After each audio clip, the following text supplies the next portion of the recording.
دیکھیں middle asset میں کوئی بھی پریزیڈنٹ ہو، اسرائیل کی سیکیورٹی امریکہ کی خارجہ پالیسی کا ایک ستون ہے، اور وہ رہے گا چاہے کوئی بھی پریزیڈنٹ آ جائے۔ فرق صرف اتنا ہمیں لگتا ہے کہ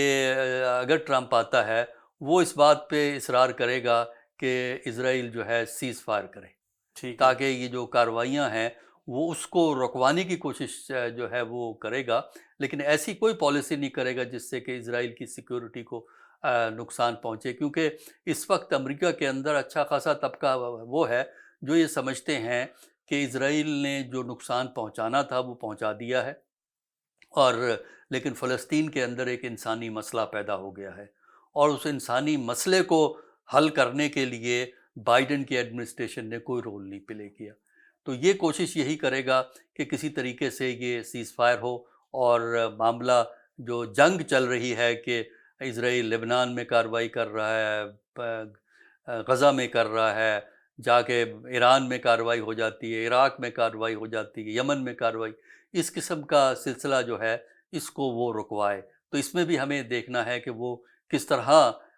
ان پالیسیز کو چینج کرے گا، لیکن جیسے میں نے کہا کہ اسرائیل کا دفاع، اسرائیل کی سیکیورٹی امریکہ کی پالیسی کا ایک بنیادی نقطہ ہے، وہ مکمل طور پہ چینج نہیں ہوگا۔ اچھا تھا، یہ بڑی امپورٹنٹ آپ نے بات کی۔ ہم واقعی دیکھتے ہیں کہ بلینز آف ڈالرز دیے گئے ہیں، اسلحہ دیا گیا، سب کچھ ہونے کے باوجود اتنے بڑے لیول پہ قتل عام اور خون بہایا گیا، سب کچھ ہونے کے باوجود ہم دیکھتے ہیں کہ امریکن سپورٹ جو ہے وہ بدستور موجود ہے۔ آپ کہتے ہیں یہ ان کی فارن پالیسی کا بنیادی ایک پلر ہے۔ سر میرا سوال یہ ہے کہ ایسا اسرائیلی جو جو لابی ہے امریکہ میں اس کی وجہ سے ہے، یا اس کی کوئی لاجیکل ریزن ہے؟ دیکھیے اس کے کئی فیکٹر ہیں، اور پہلی تو بات یہ ہے کہ جو فرق ہے بائیڈن میں اور ٹرمپ میں، وہ بنیادی فرق، ایک تو نقطہ دونوں میں کامن ہے، سیکیورٹی آف اسرائیل، وہ دونوں کریں گے، لیکن بائیڈن نے اپنا پریشر استعمال نہیں کیا ہے اس کو جنگ کو رکوانے کے لیے، ٹھیک ہے، بلکہ وہ اسلحہ سپلائی کرتا رہا ہے، ٹھیک ہے، اور کارروائی انکریج کرتا ہے ایران کے خلاف بھی اور لوگ اور ملکوں کے خلاف بھی جو ان کو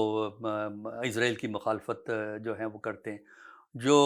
ٹرمپ ہے، اگر ٹرمپ آتا ہے تو اس کی کوشش یہی ہوگی کہ اسرائیل کو کنونس کیا جائے کہ وہ سیز فائر کرے، ٹھیک ہے، اس جنگ کو وہ رکوانے کی کوشش کرے گا، اور یہی اس نے اپنے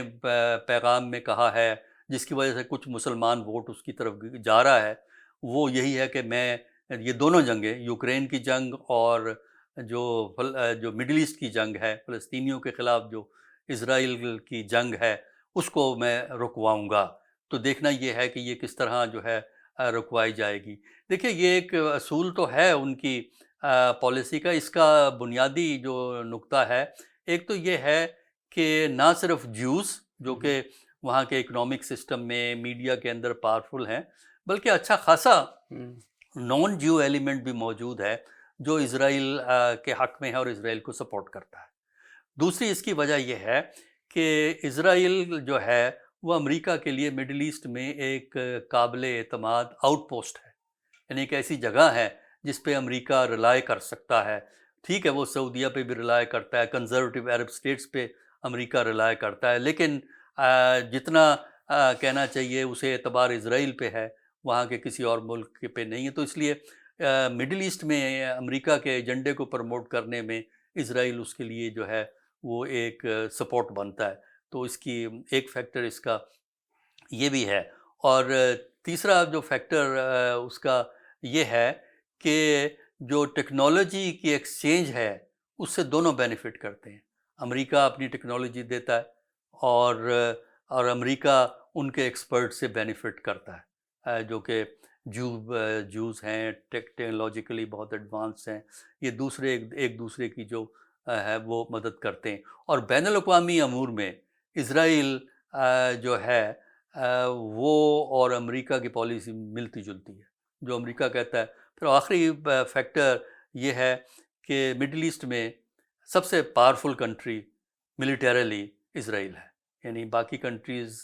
کمزور ہیں اس کی نسبت، اور براہ راست جنگ سے وہ پرہیز کرتے ہیں۔ تو اس کی وجہ سے بھی امریکہ جو ہے وہ شامل ہے اس کے ساتھ۔ تو بنیادی نقطہ یہ ہے کہ امریکہ کی جو اندرونی پالیٹکس ہے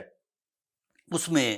چونکہ سپورٹ موجود ہے اور بڑی اہم سپورٹ ہے جوز اور نان جوز کی، اس کی وجہ سے امریکہ جو ہے اسرائیل کا ساتھ دیتا ہے۔